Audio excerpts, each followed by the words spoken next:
चाहिँ हो असार 15 है, लाइक हिंदी सरी नेपाली में कहते हैं असार 15, ठीक है। तो आज को दिन में चाहिँ सबै होइन हामी पनि यहाँ दही चिउरा है, केरा छ, आम छ, यहाँ दही हो, यहाँ चिउरा हो, यहाँ मिक्स गरेर खाने दिन हो आज चाहिँ है। म चाहिँ खाँदिनँ, यहाँ आमाहरूले रेडी पारिराख्नु भएको छ अहिले खानुलाई।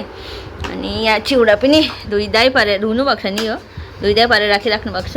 यो पनि आइसक्यो यहाँ खानुलाई। अनि यहाँ चिनी छ, चिनी मिक्स गरेर खाने, म त मन पर्दैन, म सक्दिनँ पनि खानु, तर पनि एकछिन बादमा यसो फर्मालिटीको लागि खाइन्छ है, खानुपर्छ। अहिले बाबा आउनुहुँदैन, बाबा आएपछि खानुहुन्छ। र आमा छोरी अब खानु रेडी परिरहेको छ हो, अनि खान्छन् हो। म चाहिँ खान्छु, अनि आमाहरूलाई खाइराख्नु लान अलिकति खाइहाल अब। लु यो चाहिँ हो माया है।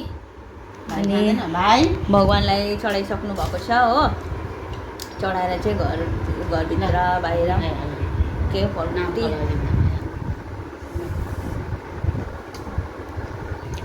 साह्रो पर्छ मलाई। म चिनी र चिउरा चाहिँ खाइदिन्छु कि, अनि बादमा खान्छु म। र गाइस तपाईँहरूको कसरी बित्यो है असार 15 के खानुभयो कमेन्ट गर्नुहोस् है। अनि हाम्रो त यस्तो प्रकारले भयो बिहानको है।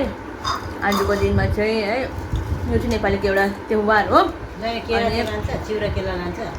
यस दिनमा चाहिँ धान रोपाइ स्टार्ट हुन्छ है, धानको अब रोप्ने सुरुवात हो भनौँ न है।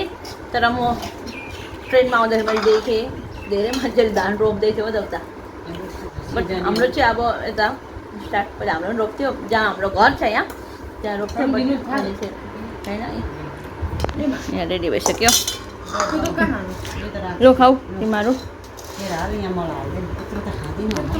तपाईँहरूको कस्तो बित्यो है कमेन्ट गर्नुहोस् ल। हुन्छ, बाई बाई।